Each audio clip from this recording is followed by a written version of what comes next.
Ketika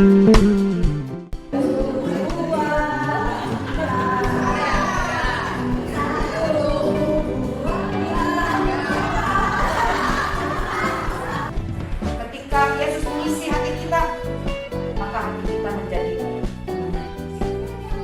menjadi wanita-wanita yang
Shalom, selamat datang di ibadah Gereja Baptis Indonesia Bait Lahim. Sebentar lagi ibadah akan segera dimulai.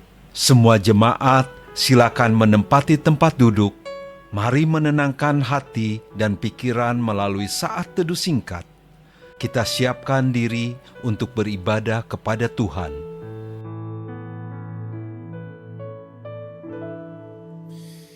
Hanya dekat kasih-Mu Bapa, jiwaku pun tentram. Engkau menerimaku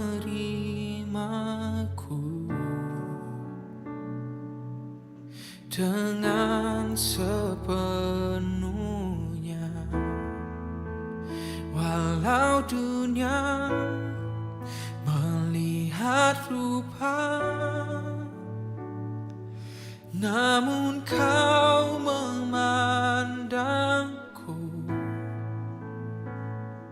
sampai ke kedalaman hatiku.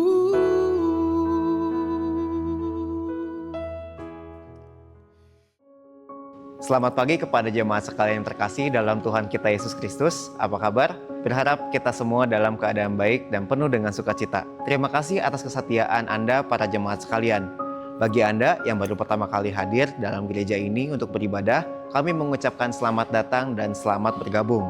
kami menyambut Bapak, Ibu, dan saudara sekalian dengan penuh sukacita. Demikian jemaat yang menyaksikan dari rumah, terima kasih atas kesempatan dan waktu yang diberikan. Biarlah suasana ibadah dan penyembahan pada pagi hari ini dapat membawa kita dalam penuh damai sejahtera. Berikut beberapa informasi kegiatan gereja di minggu ini yang perlu diperhatikan. Kebaktian tengah minggu akan diadakan setiap hari Rabu pukul 17.30 di ruang kebaktian GBI Bait Lahim. Dimohon para jemaat dapat mempersiapkan diri dan ambil bagian bersama-sama dalam kebaktian doa Rabu minggu ini. Persekutuan WBI Umum akan diadakan pada hari Jumat, 7 Agustus 2026, pukul setengah 6 sore, di Aula Lantai 1 Gereja Bait Lahim, dengan judul Antusias Menghasilkan Karya yang Terbaik. Kepada seluruh wanita Bait Lahim, kami undang untuk hadir dalam persekutuan ini, Jumat 7 Agustus 2026. Persekutuan pria akan diadakan pada hari Jumat, 7 Agustus 2026, pukul setengah 7 malam, bertempat di Ruang Kaca, dengan judul Gasken. Kepada seluruh kaum pria Bait Lahim, mari hadir dan dapatkan berkat melalui persekutuan ini, Jumat 7 Agustus 2026. Kami mengundang seluruh WBI dan PBI Bait Lahim untuk bersama-sama mengikuti gerak jalan sehat dan game seru dalam rangka memeriahkan HUT RI ke-81. Kegiatan akan dilaksanakan pada Senin 17 Agustus 2026 mulai pukul 6 pagi sampai selesai, bertempat di Gereja Bait Lahim. Mari kita rayakan kemerdekaan dengan penuh sukacita, kebersamaan, dan rasa syukur. Pendaftaran dibuka mulai 31 Juli sampai 9 Agustus 2026 dan tidak dipungut biaya. Yuk, segera daftarkan diri Anda melalui panitia PBI dan WBI. Kami tunggu kehadirannya ya. Kami mengucapkan selamat kepada para jemaat yang berulang tahun di minggu ini.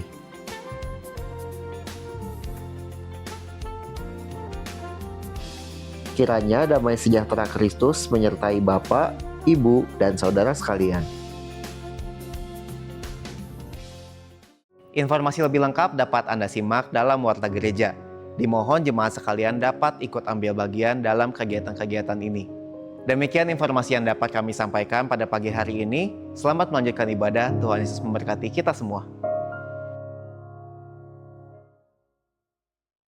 Bapak, Ibu, saudara yang terkasih dalam Tuhan kita Yesus Kristus. Selamat pagi, apa kabar semuanya? Luar biasa, kita patut bersyukur kepada Tuhan kita Yesus Kristus oleh karena kasih dan kebaikannya bagi kita semua. Pagi ini kita boleh diberi kesempatan untuk dapat bersama-sama menikmati sukacita dalam Tuhan. Teristimewa dalam kebaktian yang pertama di Gereja Baptis Indonesia Bait Lahim. Selamat datang, selamat berbakti bagi kita semua. Kiranya nama Tuhan senantiasa dimuliakan dan diagungkan dalam pelayanan kita pada pagi hari ini. Demikian yang ada di rumah, selamat bergabung. Kami sungguh bersyukur boleh bersama-sama dapat menikmati penyembahan kepada Tuhan pada pagi hari ini. Juga saudara-saudara di Australia, terima kasih untuk kesetiaan dan juga komitmen tetap bersama dengan Bait Lahim dalam setiap kebaktian Bait Lahim. Selamat bergabung, selamat datang. Nama Tuhan boleh dimuliakan dalam hidup kita bersama-sama.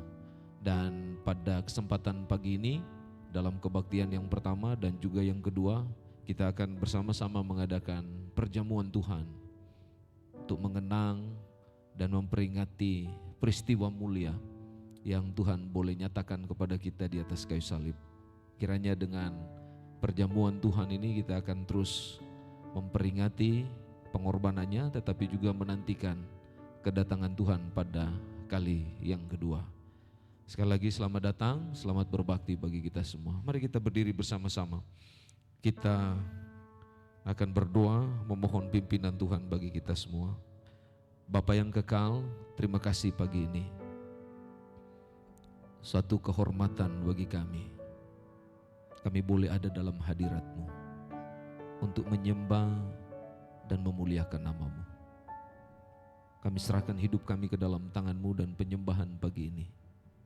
Biarlah Engkau yang berkarya dan menyatakan kuasa-Mu, sehingga penyembahan kami boleh berkenan kepada Engkau dan boleh memberi dampak yang luar biasa bagi kami semua untuk kami tetap antusias dalam melayani Engkau.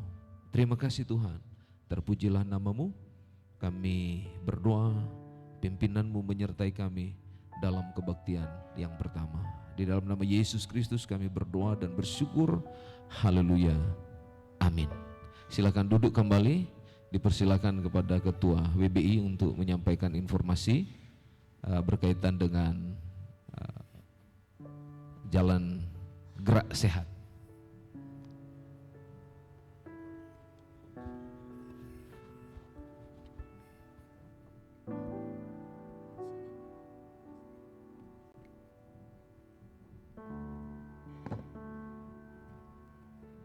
Selamat pagi Bapak Ibu Saudara semuanya. Dalam rangka memperingati dan memeriahkan hari ulang tahun Indonesia ke-81, kami dari Panitia WBI dan PBI mengundang semua PBI dan WBI Bait Lahim untuk mengikuti kegiatan gerak jalan sehat dan game seru bersama PBI WBI Bait Lahim. Waktunya pada tanggal 17 Agustus hari Senin dimulai pukul 6 pagi sampai selesai. Mari bersama-sama memeriahkan kemerdekaan Indonesia dengan penuh sukacita ya. Pendaftaran terakhir tanggal 9 minggu depan, tanggal 9 Agustus. Jadi harap ibu-ibu, bapak-bapak boleh mendaftar ke setiap panitia WBI dan PBI supaya kami boleh mendata. Gratis ya, nggak bayar. Jadi kalau gratis biasanya cepat ya. Terus ada yang perlu diperhatikan juga, untuk kita ada acara jalan sehat ya. Kita jalan pagi, kita rutenya dari sini sampai mungkin ke Guanaan, Kelenteng, nanti kita atur lagi untuk rute. Dan untuk persiapannya harap sudah sarapan, membawa perlengkapan, membawa minum, membawa baju ganti karena kita akan bermain-main di sini. Nanti sesudah jalan kita ada main lagi di gereja ya. Mungkin itu aja. Untuk info selanjutnya nanti diinfokan di grup WBI atau PBI. Terima kasih. Terima kasih Bu Feni. Shalom Bapak Ibu yang terkasih di dalam Tuhan. Ulangan 20 ayat 4 berkata, sebab Tuhan Allahmu, dialah yang berjalan menyertai kamu untuk berperang bagimu melawan musuhmu dengan maksud memberikan kemenangan kepadamu. Dengan mengimani ayat Alkitab ini, mari kita bawa hati kita, bawa keseluruhan diri kita, angkat hati kita, angkat suara kita, kita akan memuji Tuhan bersama-sama.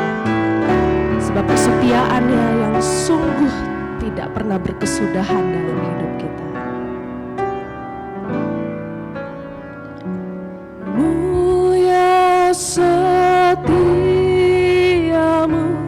ya Allah Bapa, tak selintas pun sinarmu lenyap. Engkau tetap kasih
Amin, luar biasa Allah kita, Allah yang sungguh setia dalam hidup kita. Dan mari kita sama-sama masuk gerbangnya dengan hati bersyukur sebab Tuhan Dia baik.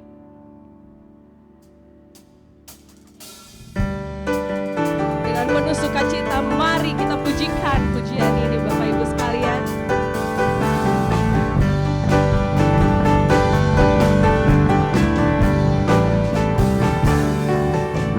Mari masuk gerbangnya dengan hati bersyukur, alamatnya dengan pujian, penuhi baitnya dengan nyanyian syukur, hadiratnya bersukacita. Mari sama-sama masuk gerbangnya. Mari masuk gerbangnya dengan hati bersyukur, alamatnya dengan pujian, penuhi baitnya dengan nyanyian syukur, hadiratnya bersukacita. Sebab Tuhan Dia baik dan anugerahnya kekal selama-lamanya. Amin. Sebab Tuhan Dia baik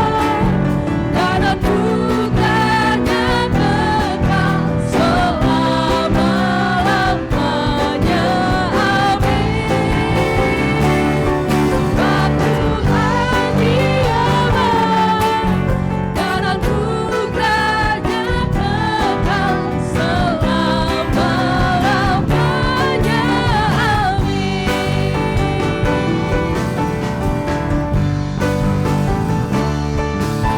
Mari masuk gerbangnya dengan hati bersyukur, alamatnya dengan pujian, penuhi baitnya dengan nyanyian syukur, hadiratnya bersukacita.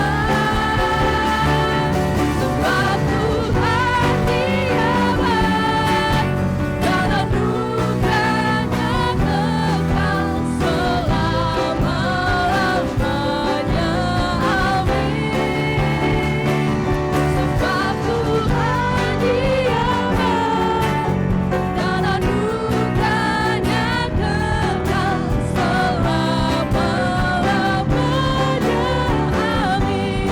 Jemaat nyanyikan. Sebab Tuhan Dia baik. Amin. Dan anugerahnya kekal selama-lamanya. Amin. Oh, sebab Tuhan Dia baik dan anugerahnya kekal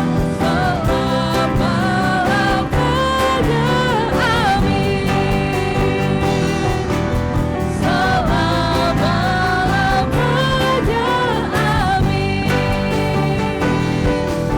Selama-lamanya, amin. Puji Tuhan kita yang luar biasa. Silakan duduk kembali Bapak Ibu yang terkasih.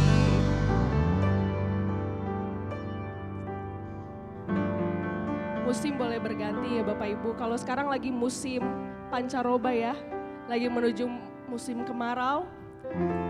Mungkin ada yang bindeng juga kayak saya.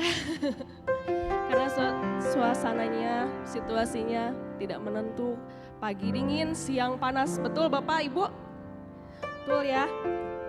Tapi mau musim berganti sebagaimanapun, kasih Yesus tetap abadi, amin. Ada sebuah pujian dari nyanyian pujian nomor 117 berjudul Yesus kasih padaku. Mau bagaimanapun dunia ini berubah, kasihnya tetap ada bagi kita. Dan tidak ada satupun kuasa yang dapat memisahkan kita dari kasih Yesus. Itu firman-Nya dan janjinya. Kita angkat pujian ini sama-sama sambil mempersiapkan hati untuk membawa setiap pokok-pokok doa kita pada pagi hari ini.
sama-sama berdoa.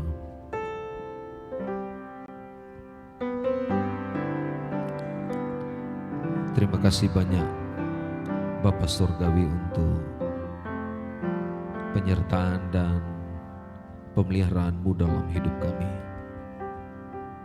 Pagi ini kami boleh memuji-Mu dan memuliakan nama-Mu. Kami boleh merasakan hadirat-Mu yang indah dan membawa kami untuk senantiasa sebagaimana pujian yang boleh kami nyanyikan, kasih setia-Mu yang luar biasa menyertai kehidupan kami. Engkau mengasihi kami, Engkau tidak pernah meninggalkan kami. Engkau selalu ada bagi kami setiap saat, dalam waktu apapun Engkau hadir bagi kami. Terima kasih banyak Bapa Surgawi. Kami mengucap syukur. Dan pagi ini kami mau bawa beberapa hal penting yang rindu Tuhan supaya Engkau berkemurahan hati dan berbelas kasihan bagi kami untuk memberkati hal-hal yang akan kami gumulkan bersama-sama pada pagi hari ini. Secara khusus bagi kami keluarga besar Betlehem yang rindu Tuhan supaya baik kerohanian kami maupun hal-hal yang berkaitan dengan kehidupan jasmani kami, Engkau senantiasa melawat dan juga menolong bagi kami, khususnya bagi kerohanian kami Tuhan. Sebagai orang-orang yang percaya kepadamu, tolong supaya dalam kami mengasihi Engkau dan berjalan bersama dengan Engkau, kami boleh diproses dalam kedewasaan rohani kami. Biarlah iman kami semakin hari semakin bertumbuh, tertanam kuat kepada Engkau. Sekalipun harus melewati banyak tantangan, godaan, dan pergumulan-pergumulan yang sulit, biarlah Tuhan kami senantiasa tetap berpegang teguh pada keyakinan yang sungguh kepada Engkau, supaya kehidupan kami boleh didewasakan. Dan ketika kami menghadapi situasi-situasi yang sukar, kami tahu bagaimana kami harus bertindak dan menyerahkan hidup kami kepada Engkau. Terima kasih banyak Bapa Surgawi. Kami juga berdoa supaya kasih kami baik kepada Engkau maupun kepada sesama sungguh-sungguh dapat bekerja secara luar biasa, menopang kehidupan kami dan memberkati kami. Dan semakin hari kasih kami kepadamu semakin luas, semakin besar, semakin dalam, dan semakin tinggi, sehingga kami dapat mengimplementasikan itu dalam keseharian kami, baik dalam keluarga maupun dalam kehidupan pergaulan kami dan dalam aktivitas kami lainnya, termasuk dalam kami melayani dan memuliakan Engkau. Terima kasih banyak Bapa Surgawi. Juga kami berdoa untuk segala potensi yang ada dalam hidup kami, biarlah kami boleh karyakan dengan luar biasa kepada Engkau, sebagai persembahan hidup kami kepada Engkau. Karena kami percaya ketika kami menaruh seluruh kehidupan kami dan setiap potensi yang Tuhan telah percayakan kepada kami akan membawa keagungan bagi nama Tuhan. Dan juga kami boleh merasakan berkat-berkat Allah boleh menjadi bagian yang indah dalam kehidupan kami. Terima kasih Tuhan, segala aktivitas, pekerjaan, usaha, mata pencarian kami letakkan ke dalam tangan-Mu. Biarlah Engkau yang menolong, memberkati, dan memberikan jalan keluar dalam kehidupan kami sekalian.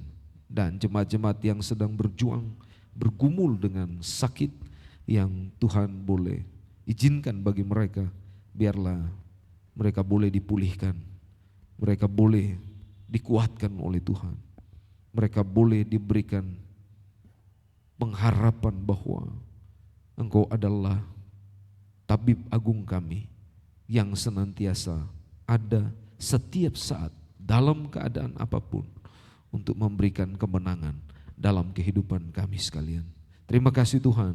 Juga kami berdoa untuk jemaat-jemaat yang sedang dan mungkin akan berulang tahun di minggu berjalan ini. Tuhan pimpin dan sertai kehidupan mereka. Kami serahkan Pak Yongki Irawan, Pak Beni, Leo Susanto, Ibu Melisa, Saudara Gavriela Hermanto, Bapak Bambang Cahyono, Ibu Sani Rosani, dan Saudari Riki Agusta Revol. Biarlah sekali lagi Tuhan yang menopang dan menyertai kehidupan mereka dan memberikan kekuatan, sukacita, dan damai dalam hidup mereka. Juga kami menyerahkan ke dalam tangan-Mu untuk pelayanan PI dan juga kaum muda yang akan ke Kampung Laut tanggal 16 sampai 17 Agustus yang akan datang. Dalam rangka mereka akan mengadakan kebaktian kebangunan rohani sekaligus merayakan ulang tahun negara dan bangsa kami Indonesia. Biarlah Tuhan yang pimpin, Tuhan yang sertai kesiapan panitia, biaya dan kendaraan dan perjalanan ke Kampung Laut. Tuhan beserta dengan mereka, Tuhan yang mengarahkan mereka. Teristimewa Tuhan juga yang memberi damai, sukacita di dalam hati mereka, supaya waktu mereka ke Kampung Laut, mereka dapat memberikan yang terbaik kepada Tuhan untuk melayani jemaat pos PI yang ada di Kampung Laut dan juga masyarakat yang ada di sana, sehingga kami boleh membangun hubungan kebersamaan sehingga nama Tuhan boleh dimuliakan. Dan kami rindu Tuhan di acara KKR, nama Tuhan boleh diagungkan karena ada jiwa-jiwa baru yang boleh diselamatkan, yang boleh mendengar Injil, tapi juga boleh mengalami anugerah Tuhan yang tersedia bagi mereka, sehingga kehidupan mereka boleh merasakan dan menikmati kekekalan di dalam Tuhan. Terima kasih Tuhan, kami juga berdoa untuk setiap pribadi yang terlibat dalam acara KKR nanti. Tuhan pakai untuk menjadi kepanjangan tangan Tuhan, memberi terang kepada jemaat di Kampung Laut, tetapi juga kepada orang-orang yang akan datang untuk menikmati ibadah KKR ini. Berkati juga untuk kesiapan jemaat di Kampung Laut. Biarlah hari demi hari sampai pada hari H nanti sungguh-sungguh mereka penuh antusias untuk datang karena digerakkan oleh Roh Kudus untuk melayani dan memuliakan Engkau. Berdoa untuk cuaca dan keamanan, Tuhan beri yang terbaik sehingga pelayanan ini boleh memberi dampak dan makna yang luar biasa bagi panitia PI, bagi kaum muda yang akan berangkat bersama-sama, maupun bagi jemaat dan masyarakat yang ada di Kampung Laut. Terpujilah Engkau Tuhan, terima kasih, kami percaya apa yang Kau telah rancangkan untuk kemuliaan-Mu dalam pelayanan ini akan mendatangkan sukacita dan jiwa bagi Tuhan. Kami juga mengingat untuk musyawarah besar Gabungan Gereja Baptis Indonesia yang akan diadakan di Solo pada tanggal 11 sampai 14 yang akan datang. Tuhan menolong semua yang dipersiapkan, panitia, peserta, bahkan pengisi acara, dan juga pembicara-pembicara yang sudah disiapkan untuk memotivasi, membangun dan menguatkan setiap peserta yang datang. Tuhan menolong, memberkati bagi mereka semua, memberikan kesehatan teristimewa ketika waktunya untuk merayakan sukacita Tuhan, karena ada pemimpin-pemimpin yang terpilih untuk 5 tahun yang akan datang, memimpin gabungan Gereja Baptis Indonesia. Biarlah kami boleh bersukacita karena Allah Roh Kudus yang telah menetapkan dan memberkati mereka bagi keluarga besar umat baptis di Indonesia. Terima kasih Tuhan, kami bersyukur dan berkati bangsa kami yang akan merayakan kemerdekaan yang Tuhan telah tetapkan dan berikan untuk bangsa kami. Biarlah semua bangsa Indonesia, rakyat Indonesia, pemimpin boleh bersatu hati dalam perayaan ini untuk mengingat bagaimana para pendahulu bangsa telah berjuang dan juga berkorban bagi kemerdekaan ini. Dan biarlah kami boleh memberikan sumbangsi yang baik untuk negara dan bangsa kami ini, sehingga bangsa dan kami ini ada dalam ketentraman, ada dalam damai teristimewa Tuhan, keadilan dan ekonomi boleh berjalan sesuai dengan berkat yang datang daripadamu.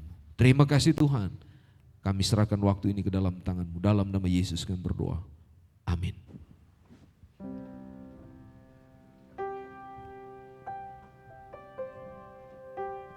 Ada tertulis di dalam Maleakhi 3 ayat 10-11, bawalah seluruh persembahan persepuluhan itu ke dalam rumah perbendaharaan, supaya ada persediaan makanan di rumahku.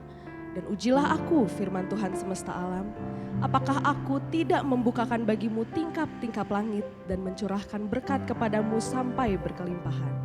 Aku akan menghardik bagimu belalang pelahap, supaya jangan dihabisinya hasil tanahmu, dan supaya jangan pohon anggur di padang tidak berbuah bagimu. Firman Tuhan semesta alam. Sebelum kita sama-sama memberikan persembahan, mari angkat satu buah pujian.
Jemaat mari bangkit berdiri, kita akan berdoa bagi persembahan kita. Bapa di surga, terima kasih atas segala kasih dan berkat-Mu dalam hidup kami. Pada saat ini kami membawa persembahan kami sebagai ungkapan syukur dan kasih kepadamu. Kiranya Engkau berkenan menerima, menguduskan dan memakai persembahan ini untuk kemuliaan bagi nama-Mu saja ya Tuhan. serta menjadi berkat bagi banyak orang, dan ajarlah kami untuk senantiasa setia dan bersukacita dalam memberi ya Tuhan. Inilah doa kami ya Tuhan, hanya di dalam nama Tuhan Yesus kami berdoa dan mengucap syukur. Haleluya, amin. Amin, silakan duduk kembali. Terima kasih kepada petugas. Firman Tuhan pada pagi hari ini diambil dari 1 Korintus 1 ayat 18. Hanya satu ayat dari 1 Korintus 1 ayat 18. Mari kita membacanya bersama-sama. 1 Korintus 1 ayat 18. Sebab pemberitaan tentang salib memang adalah kebodohan bagi mereka yang akan binasa. Tetapi bagi kita yang diselamatkan, pemberitaan itu adalah kekuatan Allah. Demikianlah firman Tuhan yang akan mendasari khotbah berjudul Antusias digerakkan oleh salib. Namun sebelum kita menerima kebenaran firman Tuhan tersebut, mari selidiki hati kita. Apakah kita sudah sungguh siap untuk menerima itu semua?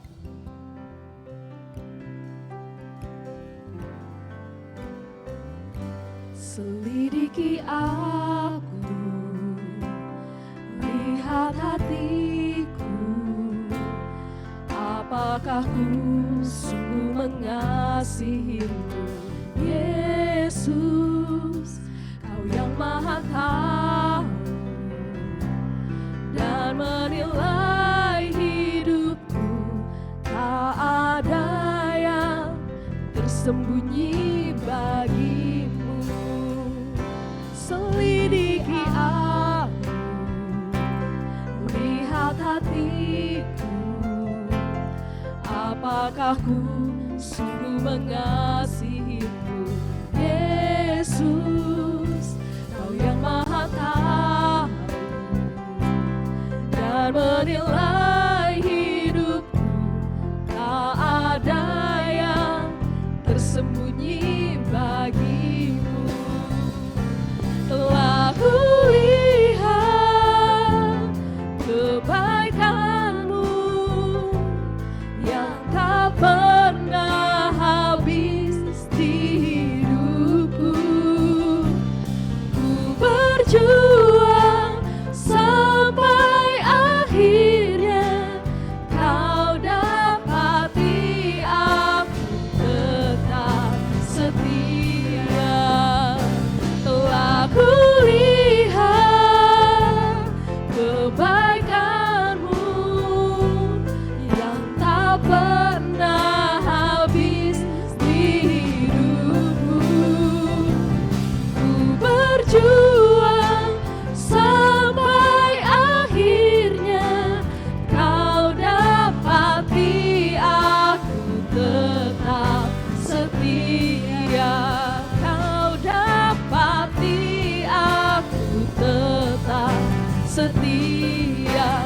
Kau dapati aku tetap setia.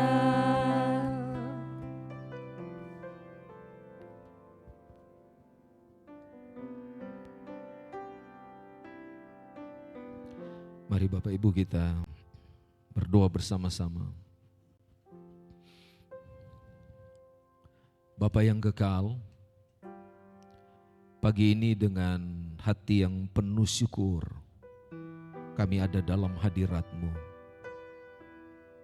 untuk bisa menikmati dan merasakan firman-Mu.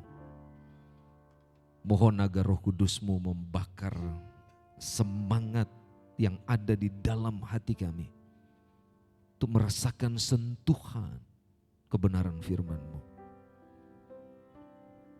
Jauhkan kami dari rasa lelah, kejenuhan, maupun pikiran-pikiran yang jauh dari kebenaran-Mu.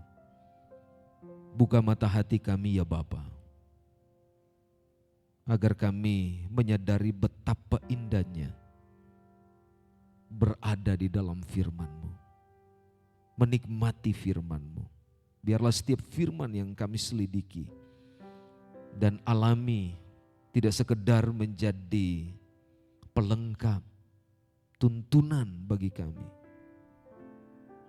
melainkan ungkapan kasih dan rasa lapar kami akan hadir-Mu dalam hidup kami. Penuhi hati kami dengan kuasa-Mu ya Tuhan. Dan penuhi setiap kami dengan gairah yang baru untuk mendengarkan serta melakukan firman-Mu. Kami serahkan seluruh hidup kami ke dalam tangan kemurahan-Mu. Berkati pemberitaan firman-Mu pagi ini, serta kami semua yang mendengarkannya. Engkau dipermuliakan di dalam nama Tuhan Yesus Kristus, Juru Selamat kami yang hidup. Kami berdoa dan kami bersyukur. Haleluya. Amin. Selamat pagi Bapak Ibu, saudara yang terkasih dalam Tuhan kita Yesus Kristus. Apa kabar semuanya? Sehat? Puji Tuhan ya. Kita ada di bulan yang baru sekarang ya. Tidak lama lagi udah Desember. Cepat sekali waktunya ya.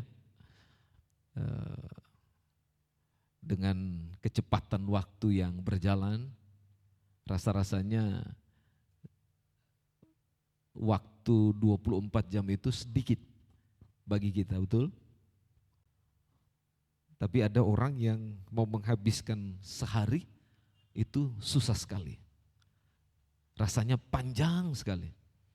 Tapi ada yang merasa bahwa sehari itu singkat sekali, cepat sekali. Pagi tiba-tiba sudah malam. Itu artinya bahwa kita masih ada dalam roda kehidupan di bumi. Jadi apapun yang kita sedang rasakan, itu akan kita alami sepanjang kita masih bernafas di bumi ini. Nah, pada bulan Agustus ini kita akan masuk dengan tema yang baru, ada di belakang saya. Ya, tema ini menuntut kita untuk memiliki antusias di dalam Tuhan, sehingga kita boleh menghasilkan karya yang terbaik yang kita boleh persembahkan kepada Tuhan. Ini dilandasi dari Yesaya pasal 40 ayat 29 sebagai landasan antusias menghasilkan karya yang terbaik. Tujuannya sederhana, tema ini dimunculkan sebagai bagian yang kita akan coba renungkan sepanjang bulan Agustus. Bahwa setiap anggota jemaat atau setiap kita yang hadir pada pagi hari ini memahami bahwa betapa mahalnya harga yang harus dibayar oleh Kristus di atas kayu salib, sehingga tumbuh rasa kagum di dalam hidup kita dan juga rasa antusiasme yang tinggi untuk kita bisa melayani Tuhan dan mengabdi kepada Tuhan. Kenapa saya bicara tentang antusias di bulan Agustus? Karena ini kita memperingati juga sekaligus dengan kemerdekaan bangsa kita. Ya, biasanya kalau detik-detik kemerdekaan orang menunggu dan penuh semangat gairah untuk meneriakkan pekik kemerdekaan. Ya, biasanya seperti itu. Nah, kita tidak hanya menunggu kemerdekaan Indonesia lalu meneriakkan kemerdekaan, kita sudah dimerdekakan, sudah mengalami Kristus. Kita perlu terus bersemangat sampai Tuhan datang pada kali yang kedua. Amin. Dan inilah yang dituntut oleh kita, oleh Tuhan kepada kita, supaya kita dapat melaksanakan itu. Tapi mungkin yang menjadi pertanyaan kepada kita adalah, apakah kita masih semangat ketika kita tidak didukung oleh hal-hal yang ada di sekitar kita, termasuk mungkin pasangan kita, keluarga kita, atau sesama kita. Apakah kita masih semangat dalam beribadah, dalam melayani Tuhan, dalam mengiring Tuhan, dalam menjadi saksi bagi Tuhan, dalam melaksanakan aktivitas apa saja yang Tuhan percayakan kepada kita? Apakah kita masih semangat? Apakah karena enggak ada orang yang mendukung lalu kita menjadi kendor semangat kita kepada Tuhan? Apakah demikian? Saudara-saudara yang saya kasih dalam Tuhan, kalau kita bicara tentang antusias, semua orang pasti pernah mengalami dan sedang mengalami ini. Betul? Tapi pernahkah kita tahu apa maksud atau arti dari antusias? Kalau tidak salah saya sudah pernah menyampaikan tentang arti ini. Tapi saya mau mengulang kembali kepada kita untuk kita coba memahami kenapa tema ini menjadi bagian penting bagi kita. Antusias itu dari bahasa Yunani itu entheos. Ya. Dibagi dalam dua kata, en dan theos. En itu bicara tentang dalam dan theos itu bicara tentang Tuhan. Ini bicara tentang preposisi dan juga bicara tentang normatif subjek yang adalah kalau secara harafiah itu bisa diterjemahkan di dalam Tuhan. Ya, itu antusias. Jadi kalau zaman sekarang mungkin antusias itu suka diartikan seperti gairah atau semangat, ya, atau optimis. Tapi kalau kita mau artikan secara benar, sebenarnya antusias ini bicara tentang keadaan seseorang yang dikuasai atau dipenuhi atau didorong oleh kehadiran Tuhan sehingga gairah hidupnya semakin menyala, semakin menyala-nyala. Ya, jadi tidak ada rasa kendor dalam hidup seseorang ketika dia ada di dalam Tuhan. Tidak ada yang lelah, istilahnya begitu ya. Tidak ada yang merasa putus asa ketika dia ada di dalam Tuhan. Kalau saya mau bahasakan begini, antusias itu adalah gairah atau semangat yang besar karena Tuhan ada di dalam diri kita, ya, dan hidup kita ada di dalam tangan Tuhan. Itu adalah antusias. Jadi antusias itu bukan sesuatu yang bisa dikatakan digerakkan dengan energi yang ada di dalam hidup kita. Tetapi antusias itu digerakkan oleh interaksi atau hubungan dari setiap kita yang percaya kepada Tuhan sehingga menghasilkan sebuah karya yang luar biasa dalam hidup kita. Sebuah karya yang indah, sebuah karya yang mendatangkan berkat, sebuah karya yang membuat kita sungguh-sungguh berdampak kepada orang lain. Itu antusias. Jadi antusias itu luar biasa. Membawa kita juga untuk menyaksikan, menyatakan kepada orang di sekitar bahwa kita punya Tuhan yang bekerja di dalam hidup kita. Makanya pagi hari ini, di minggu yang pertama, saya mau bicara tentang antusias digerakkan oleh salib. Dari 1 Korintus pasal 1 ayat 8, kalau saudara lihat 18, kalau saudara lihat bagian ini, seperti yang sudah dibacakan Lovesa tadi, ya, ayat 18 berkata begini, sebab pemberitaan tentang salib memang adalah kebodohan bagi mereka yang menuju kebinasaan. Tetapi bagi kita yang diselamatkan, pemberitaan itu adalah kekuatan Allah. Coba bayangkan, satu pemahaman yang sangat dalam. Oh, ini terjemahan pertama ya, yang saya baca terjemahan kedua. Yang terjemahan pertama dia bilang begini, sebab pemberitaan tentang salib memang adalah kebodohan bagi mereka yang akan binasa. Tapi bagi kita yang diselamatkan, pemberitaan itu adalah kekuatan Allah. Bapak Ibu Saudara yang dikasihi Tuhan, kenapa antusias itu penting dalam hidup kita? Karena kita lemah, kita tidak berdaya, kita tidak punya apa-apa. Alkitab menyatakan kita adalah orang-orang yang tidak berdaya. Itulah sebabnya orang kalau dia lemah, tidak berdaya, cepat lelah, cepat capek. pikiran tidak bisa bekerja dengan baik. Kenapa demikian? Karena dosa yang mempengaruhi. Karena dosa yang membuat orang pada titik seperti ini.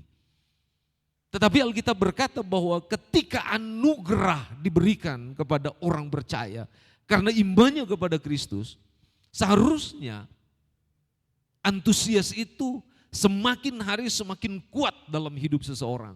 Bukan semakin hari semakin pudar atau semakin lemah, loyo dalam hidup kita. Bukan. Tapi ini semakin meningkat sampai pada titik di mana Tuhan datang pada kali yang kedua. Antusias itu tetap ada dalam hidup seseorang. Karena itu adalah bagian penting dalam setiap orang yang beriman kepada Tuhan.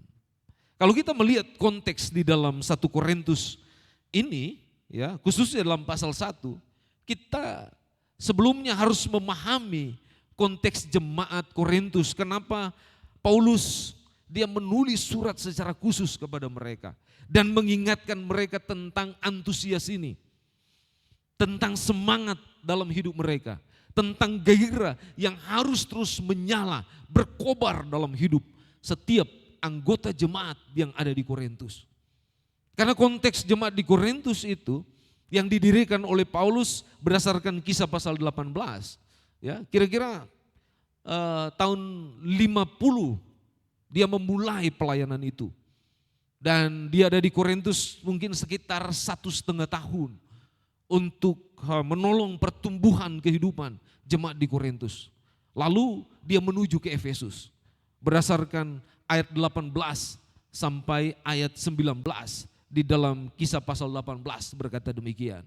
Namun kalau kita lihat dari pelayanan yang dilakukan oleh Paulus kepada jemaat di Korintus, Paulus melayani mereka, dia diperhadapkan dengan dua hal yang sangat dianggap orang Korintus itu penting sekali. Sehingga mempengaruhi apa yang ada di dalam kehidupan orang Korintus. Apa dua hal itu? Yang pertama itu berkaitan dengan filsafat. Atau orang Korintus suka mengkategorikan, ya, hikmat. Jadi mereka mengutamakan hikmat. Nah, filsafat ini dipelopori oleh orang-orang Yunani yang hidup di jemaat Korintus. Dalam konteks teologis dan historis, kalau kita melihat apa yang dilakukan oleh orang-orang Yunani dalam jemaat Korintus, mereka senang dengan pemikiran yang masuk akal, senang dengan pemikiran yang rasional, dan mereka juga senang beretorika dan senang berdebat dalam segala hal. Lihai sekali ini orang-orang Korintus ini, khususnya yang berlatar belakang Yunani yang suka ada dalam situasi yang seperti ini. Ya, apalagi kalau bicara filosofis, mereka paling pertama dan paling depan berhadapan dengan orang lain ketika bicara tentang hal itu. Karena bagi mereka kebenaran harus masuk akal, harus filosofis. Dan inilah yang disebut hikmat ketika berhadapan dengan orang lain kalau tidak masuk akal apa yang dibicarakan. Dan mereka suka menang sendiri. Ini orang-orang yang memiliki pemahaman yang seperti ini. Filsafat mereka luar biasa. Mereka suka menggunakan bahasa-bahasa yang tinggi. Tapi yang kedua, ini yang dianggap penting oleh orang-orang Korintus. Khususnya ada di jemaat Korintus, tradisi. Ya. Tradisi ini dipelopori oleh kaum Yahudi. Apa tradisi dari kaum Yahudi? Mereka suka dengan tanda-tanda ajaib. Jadi orang-orang Korintus yang berlatar belakang Yahudi, ya, mereka suka tentang mujizat, bukti-bukti dari adikodrati Allah. Itulah sebabnya mereka merindukan bahwa Mesias yang akan datang kembali ke dunia ini, ya, yang akan datang memerintah bagi mereka. Dia adalah Mesias yang kuat, baik secara politik, tetapi juga seorang pahlawan perang yang datang dengan tanda-tanda spektakuler yang turun dari langit. Itu yang dirindukan oleh orang-orang kaum Yahudi. Dan memang bagi mereka meminta bukti atau kasat mata itu sangat penting. Sebagai jawaban bahwa ini benar.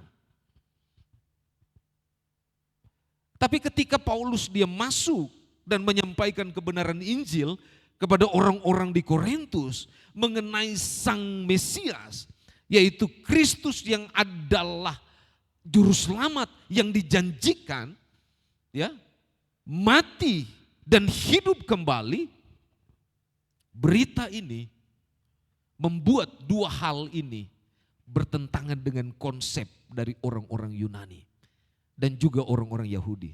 Coba bayangkan, menabrak sesuatu yang telah beku dan kuat di dalam tradisi atau budaya orang-orang Korintus. Apa yang terjadi? Karena orang Yunani punya pemahaman bahwa salib itu adalah hukuman yang paling hina kepada seseorang atau kepada seorang penjahat atau pemberontak yang melawan tentang kekuasaan. Itu orang Yunani. Tapi orang Yahudi juga punya pemahaman yang sedikit sama tapi agak berbeda dengan orang Yunani. Apa itu? Kalau orang Yahudi memahami tentang salib, orang yang digantung di kayu salib adalah orang yang dikutuk oleh Tuhan. Coba bayangkan.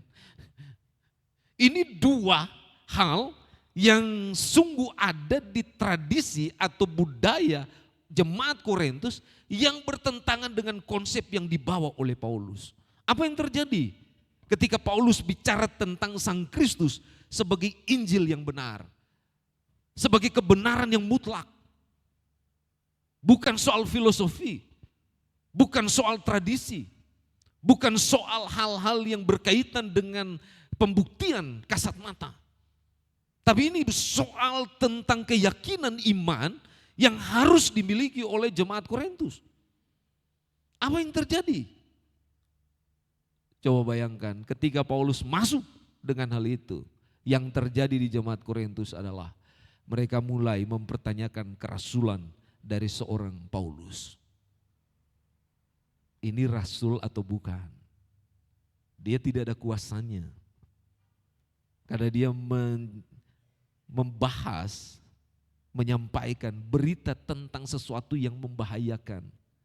Karena tidak ada pembuktian tentang kematian dan kehidupan. Orang kalau dia mati-mati tidak ada kehidupan.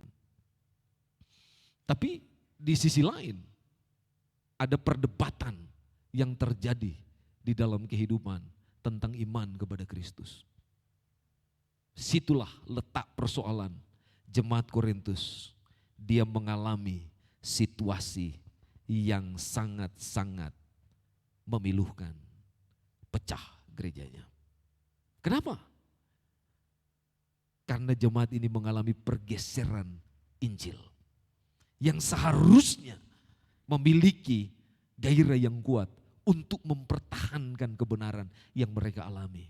Itulah sebabnya di dalam bagian ini ketika Paulus ke Efesus, Paulus mendengar ada situasi yang sukar yang dialami dan dia menyurati mereka. Dia menyampaikan tentang berita yang sangat indah di dalam ayat 23 dan 24. Firman Tuhan berkata begini, tapi kami memberitakan Kristus yang disalibkan untuk orang-orang Yahudi suatu batu sandungan dan untuk orang-orang Yahudi suatu kebodohan. Bukan Yahudi suatu kebodohan, ini adalah orang-orang Yunani. Tetapi untuk mereka yang dipanggil baik orang Yahudi maupun orang bukan Yahudi, Kristus adalah kekuatan Allah dan hikmat Allah. Jadi ini penting bagi Paulus, gereja atau orang percaya tidak boleh kehilangan salib sebagai pusatnya. Gereja harus meninggikan itu. Gereja harus berfokus kepada salib. Gereja harus sungguh-sungguh memprioritaskan Kristus yang disalib itu sebagai landasan yang pokok dalam kehidupan kekristenan. Tidak boleh ada yang lain selain salib. Dengan kata lain sebenarnya kalau kita lihat dalam pembahasan ini, Paulus coba menggambarkan kepada kita, masalahmu itu bukan soal program gereja, bukan soal keluargamu, bukan soal orang-orang yang melayani, bukan soal keuanganmu, bukan soal pendetamu, bukan soal penglihatan atau apapun. Tapi ini masalahmu adalah bagaimana caramu memandang kepada salib yang menghalangi hatimu. Itu yang dikejar oleh Paulus. Yang menjadi surat yang paling penting untuk menjadi jawaban bagi orang-orang Korintus. Makanya di dalam bagian ini saya mau memberikan beberapa poin penting. Cepat saja saya mau menyampaikan bagian ini. Bagaimana keuntungan salib. Waduh, kecil sekali ya.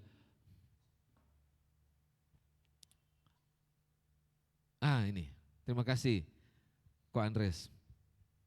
Coba perhatikan di sini, apa keuntungan salib Kristus yang didengungkan oleh Alkitab atau oleh Paulus dalam bagian ini. Perhatikan di dalam ayat 2 dikatakan, kepada jemaat Allah di Korintus, yaitu mereka yang dikuduskan dalam Kristus Yesus dan yang dipanggil menjadi orang-orang kudus dengan semua orang di segala tempat yang berseru kepada nama Tuhan kita Yesus Kristus, yaitu Tuhan mereka dan Tuhan kita.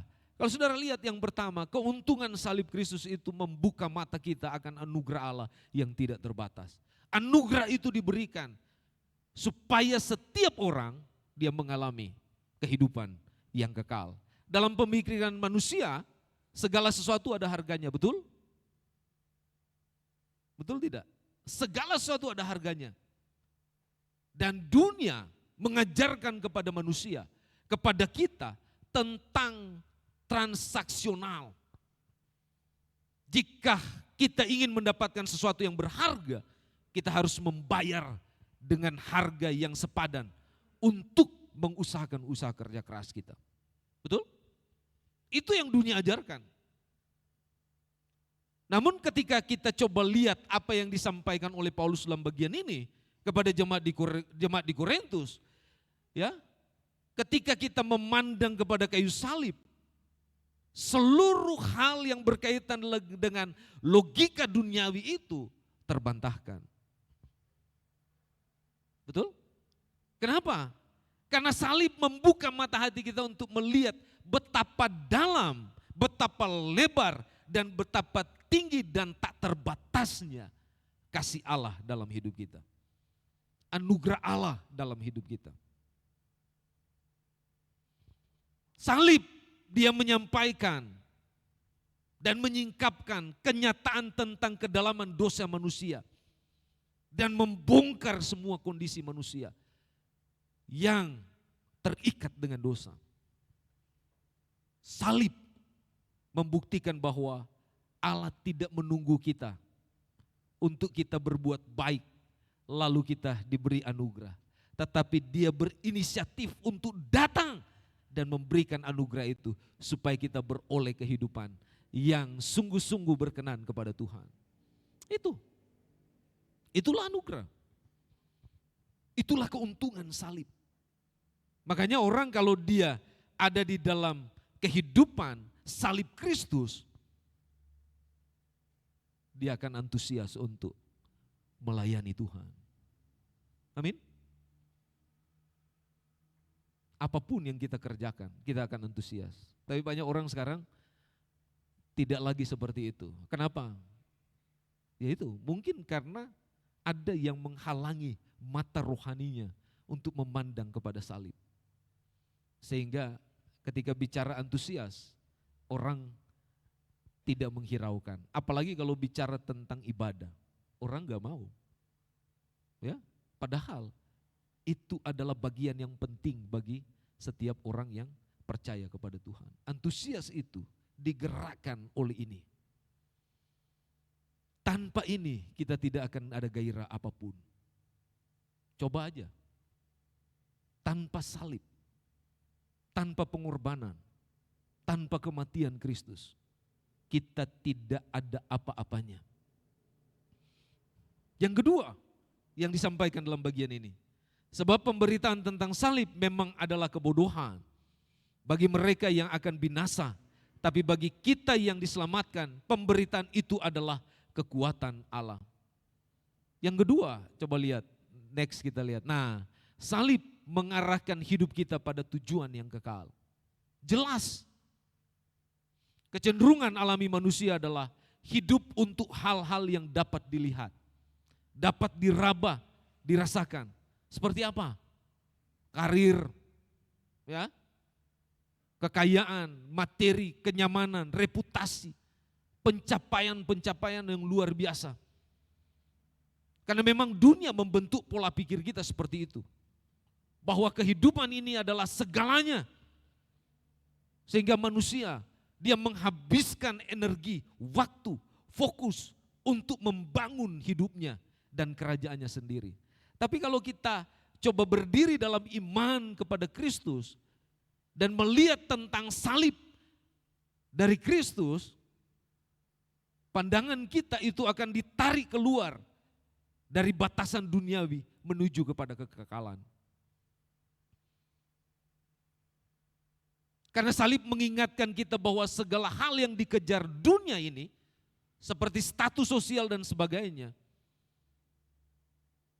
tidak akan sanggup untuk menyelamatkan jiwa manusia dari kebinasaan. Tidak akan sanggup untuk menyelamatkan manusia dari hukuman kekal. Tetapi salib mengarahkan hidup mereka yang beriman kepada Tuhan, kepada tujuan Allah yang kekal. Makanya tujuan Allah yang kekal itu berarti kita bersedia untuk mengamalkan panggilan kita dari Tuhan Yesus untuk kita mengikut Dia dan hidup di dalam Dia. Kalau saudara bandingkan dengan Matius 16 ayat 24, saudara akan menemukan bagaimana Yesus dia berkata, setiap orang yang mau mengikut aku, dia harus menyangkal dirinya, memikul salibnya dan mengikuti aku. Ini penting, ya. Karena ketika salib itu mengarahkan hidup kita, misi Kristus menjadi misi di dalam hidup kita. Bagaimana kita dipanggil untuk menyaksikan karya Allah supaya orang lain dapat menikmati hidup yang kekal. Itu tujuan yang indah yang Tuhan boleh beri dalam hidup kita. Makanya di dalam bagian ini mengingatkan kepada kita bahwa betapa penting ya tentang salib Kristus dalam hidup kita. Dan yang terakhir Alkitab bilang di sini di ayat 30 berkata, tetapi oleh Dialah kamu berada dalam Kristus Yesus yang oleh Allah telah menjadi hikmat bagi kita. Ia membenarkan dan menguduskan dan menebus kita. Karena itu seperti ada tertulis, barang siapa yang bermegah, hendaklah ia bermegah di dalam Tuhan. Apa keuntungan salib Kristus? Mengarahkan kita serupa dengan Dia. Tujuan akhir Allah menyelamatkan kita, bukan hanya kita masuk surga, dapat hidup kekal, terbebas dari hukuman kekal.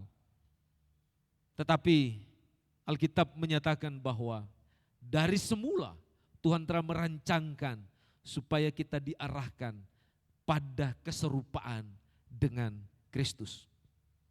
Makanya dunia sekarang ini dia menawarkan banyak sekali figur yang perlu ditiru. Ya.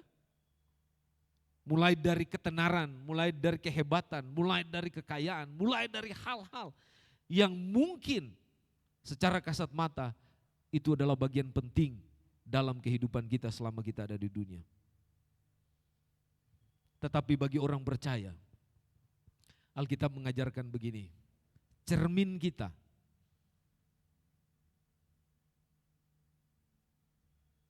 cetakannya ada di dalam karakter yang sejati. Apa itu? Salib. Ya. Salib bukan hanya sekedar lambang keselamatan bagi kita. Tapi ini adalah cetak biru dari karakter Kristus yang telah terbentuk dalam hidup kita. Jadi kalau kita mau lihat blueprintnya Tuhan, bagaimana manusia diselamatkan, lihat salib. Situ letak hal terutama, tujuan terakhir untuk manusia dapat diselamatkan. Salib. Ketika seseorang dia memandang kepada salib, sebenarnya dia mengikis cara hidup yang kasar. Dia berada pada cara hidup yang lebih halus di dalam keserupaan dengan Kristus. Kadang-kadang kita ketika Tuhan mengikis hidup kita untuk bisa menuju kepada keserupaan Kristus, kita mengeluh. Kita tidak kuat, kita tidak siap. Kita banyak kali menyangkal dan memberontak kepada Tuhan. Tapi hari ini ketika saudara lihat ini dan dengar ini, coba pastikan dalam hidup kita bahwa ini tujuan yang tepat untuk membentuk kehidupan kita supaya kita berkenan kepada Tuhan. Ketika dia datang pada kali yang kedua, dia dapati kita memiliki keserupaan dengan dia. Dan dia berkata, marilah kepadaku, hai kamu semua yang sungguh-sungguh mengasihi aku. Sebenarnya istilah itu, semua yang serupa denganku, datanglah kepadaku. Ini yang penting yang Tuhan mau ingatkan kepada kita. Supaya salib menjadi prioritas dalam hidup kita. Ya. Makanya jangan hanya mengagumi salib, tapi biarlah salib menggerakkan seluruh hidup kita, membentuk kita, menguatkan kita, mengutus kita untuk menjadi terang bagi orang lain, bagi keluarga, dan bagi siapapun yang ada di sekitar kita. Saya mau tutup dengan Roma 12 ayat 11 berkata begini, janganlah hendaknya kerajinanmu kendor, biarlah rohmu menyala-nyala dan layanilah Tuhan. Biarlah ini boleh menjadi kekuatan buat kita untuk kita tetap antusias dalam melayani Tuhan dan mengerjakan segala aktivitas kita. Karena kita punya salib yang sudah mengerjakan segala sesuatu dalam hidup kita. Mari kita berdoa bersama-sama.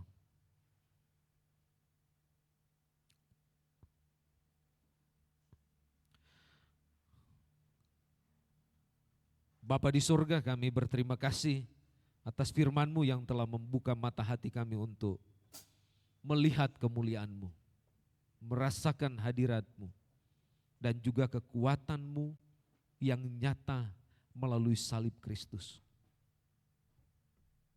Pimpin hidup kami ya Tuhan, supaya dalam kehidupan kami ini, kami tidak memandang dari kacamata dunia, tetapi kami memandang dari kacamata sorgawi yang membentuk dan menguatkan kami, bahwa kasih-Mu tidak terbatas yang telah Engkau anugerahkan dalam hidup kami. Itulah sebabnya kami mohon Engkau menolong kami supaya firman yang kami dengar dimeteraikan dalam hati kami, sehingga firman memimpin hidup kami untuk tidak hanya menjadi pendengar yang mengagumi salib, tetapi kami menjadi pribadi-pribadi yang antusias digerakkan oleh salib untuk mengerjakan pekerjaan-pekerjaan yang Tuhan percayakan kepada kami. Kami bersyukur ya Tuhan, dan kami percaya bahwa semakin hari Engkau semakin memperlengkapi hidup kami. Terpujilah Engkau Tuhan. Terima kasih untuk firman-Mu. Dalam nama Tuhan Yesus kami berdoa. Haleluya. Amin.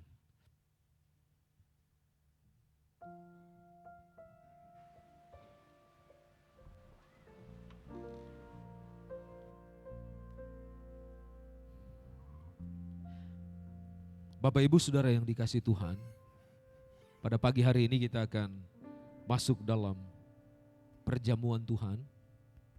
Dan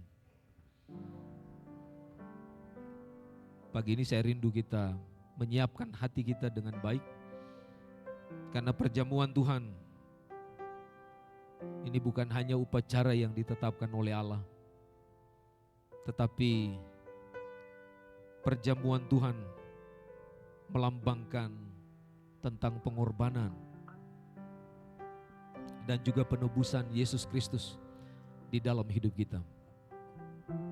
Tidak ada hal yang paling mulia dan agung selain pengorbanan dan penebusan Kristus. Di perjamuan ini kita akan sungguh-sungguh memahami tentang karya Allah di dalam hidup kita. Biarlah kita mengingat apa yang diperintahkan oleh Tuhan di dalam hidup kita. Setiap kali kita mengadakan perjamuan Tuhan, kita mengingat akan penebusan Yesus Kristus. Tapi yang kedua, perjamuan Tuhan adalah pernyataan iman kita bahwa kita berdiri di atas salib Tuhan. Sekalipun kita harus menghadapi banyak tantangan, kita tetap berada di dalam salibnya. Dan yang ketiga, perjamuan Tuhan salah satunya adalah merupakan suatu nubuat yang Tuhan ingatkan kepada kita bahwa ketika dia mati dan dia bangkit dan setelah itu dia naik ke surga, dia berjanji akan datang kembali untuk menjemput setiap kita yang beriman kepada Kristus.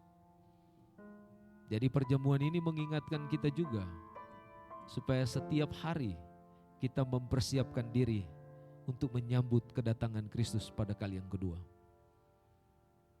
Jadi ini memang sungguh-sungguh luar biasa. Jadi kita tidak hanya makan roti dan minum anggur tanpa makna, tetapi kita makan dan minum sebagai jawaban bahwa kita menantikan Kristus yang akan datang kembali dalam hidup kita. Saya mengundang para diakon untuk bersama-sama maju ke depan untuk kita melayani dalam perjamuan Tuhan. Dalam perjamuan ini terbuka, artinya bisa diikuti oleh siapa saja yang sudah beriman kepada Kristus dan dibaptiskan. Dan ini juga diperuntukkan kepada seluruh anggota jemaat Gereja Baptis Indonesia Bait Lahim. Dan yang harus kita garis bawahi, perjamuan Tuhan tidak mengandung nilai keselamatan.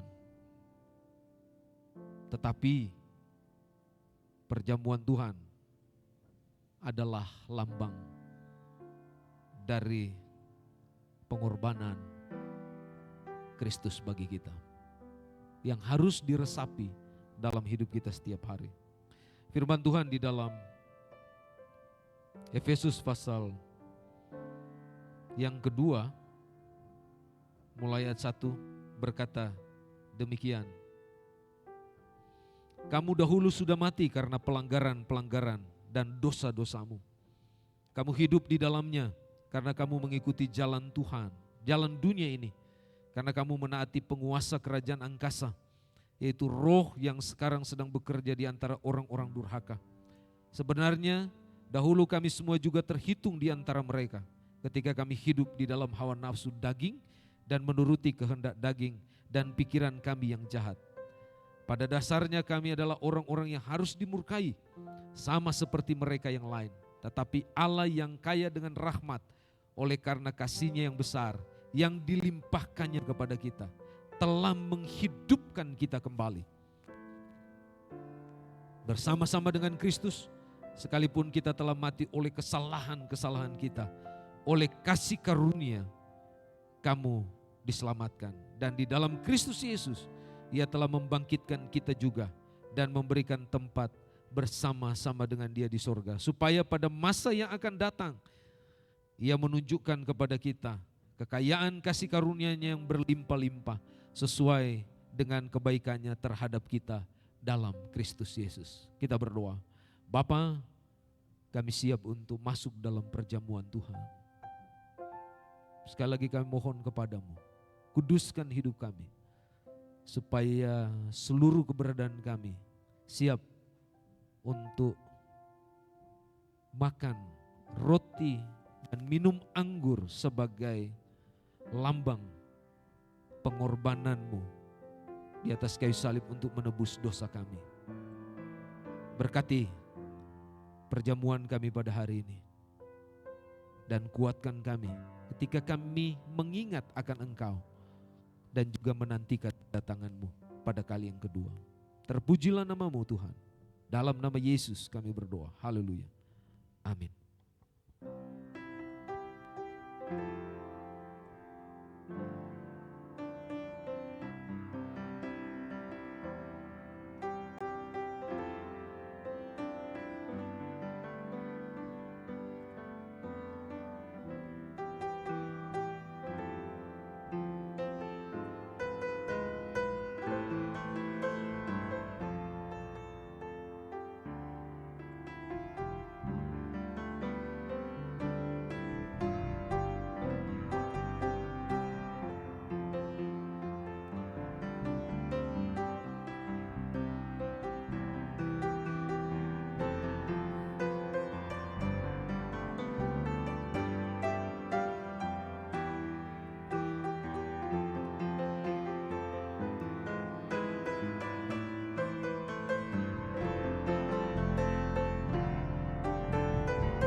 Bapak Ibu Saudara yang dikasihi Tuhan, firman Tuhan berkata, Tuhan Yesus pada waktu malam ia diserahkan, dia mengambil roti dan sesudah itu ia mengucap syukur atasnya.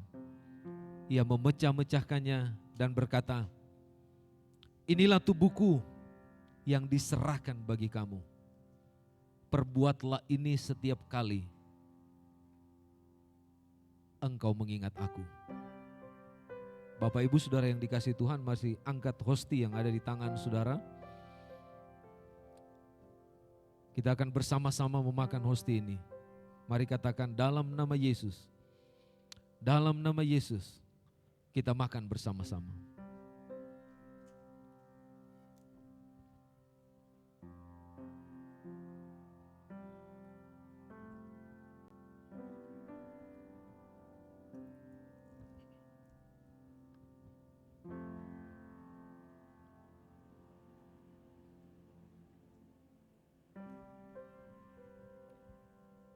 Bapa di surga, kami mengucapkan syukur dan terima kasih karena tak berkesudahan kasih setiamu Tuhan kepada kami. Kami mengingat pengorbanan-Mu kepada kami, di mana Tuhan mati atas dosa-dosa kami. Kami berterima kasih untuk kehidupan yang sudah Tuhan berikan kepada kami dan sudah menyiapkan tempat di surga ketika kami berhadapan dengan Tuhan kelak. Terpujilah nama Tuhan. Di dalam nama Yesus Kristus kami berdoa. Amin.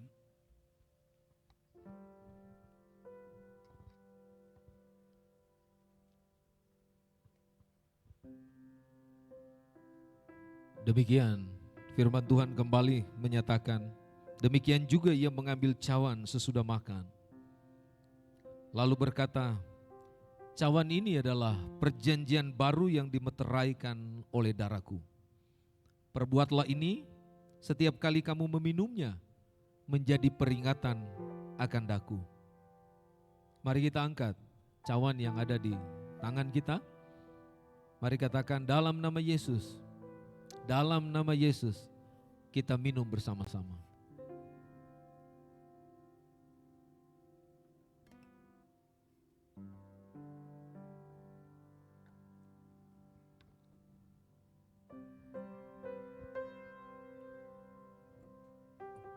Terima kasih Yesus atas pengorbanan-Mu di kayu salib, atas darah-Mu yang tercurah untuk menebus dosa-dosa kami.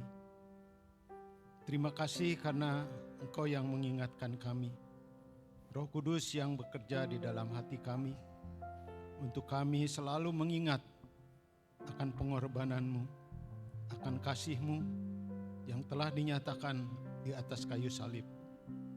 Kiranya kami sebagai jemaat-Mu boleh terus mengingat akan pengorbanan Tuhan. Terima kasih Bapa. Di dalam nama Tuhan kami Yesus Kristus kami berdoa. Amin.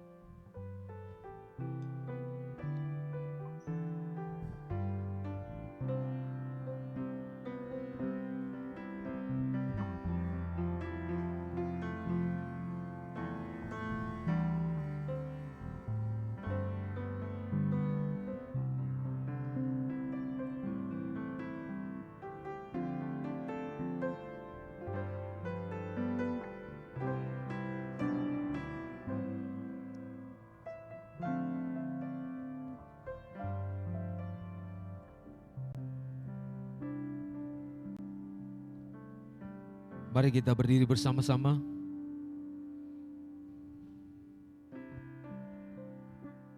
Kita memohon pimpinan Tuhan untuk kita pada pagi hari ini. Bapa, terima kasih kami boleh berbakti kepada Engkau dan juga mengadakan perjamuan sebagai lambang di mana kami selalu menantikan Engkau untuk datang pada kali yang kedua. Tapi juga mengingatkan kami sepanjang kami masih bernafas, kami menjaga kehidupan kami untuk tetap berada pada salib Tuhan. Karena darah-Mu sudah dicurahkan, tubuh-Mu sudah dipersembahkan sebagai persembahan yang hidup, kudus, dan yang berkenan kepada Allah. Dan biarlah kehidupan kami yang tidak layak ini dan yang sudah dilayakkan oleh-Mu sungguh-sungguh dapat mempersembahkan yang terbaik kepadamu. Terpujilah Engkau Tuhan. Terima kasih. Jemaat yang terkasih, mari angkat tanganmu, terimalah berkat dari Tuhan kita Yesus Kristus. Kasih karunia dari Allah Bapa, kasih sayang dari Yesus Kristus Tuhan kami yang telah berkorban di atas kayu salib untuk menebus setiap dosa kami, dan pemeliharaan penyertaan Allah Roh Kudus yang senantiasa melingkupi kami dalam segala keadaan kami, senantiasa memberkati dan menyertai kami sekalian dari sekarang ini sampai selama-lamanya. Terpujilah Engkau Tuhan. Di dalam nama Yesus Kristus kami berdoa. Haleluya. Haleluya. Amin.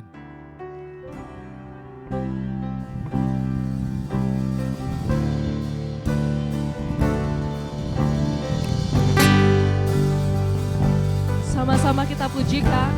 Nyanyian pujian bagimu Tuhan, pujian bagimu Tuhan, namamu besar dan layak dipuji.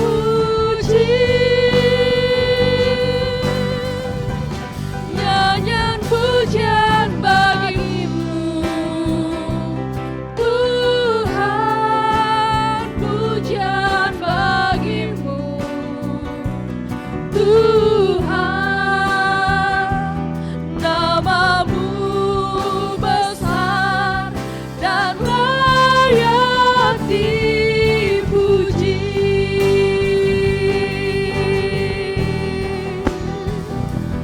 Namamu besar dan layak dipuji.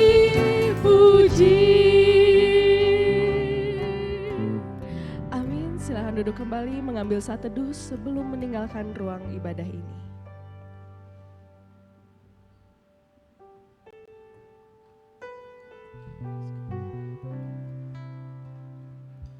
Amin. Selamat pagi, selamat melanjutkan aktivitas. Tuhan Yesus memberkati kita semua.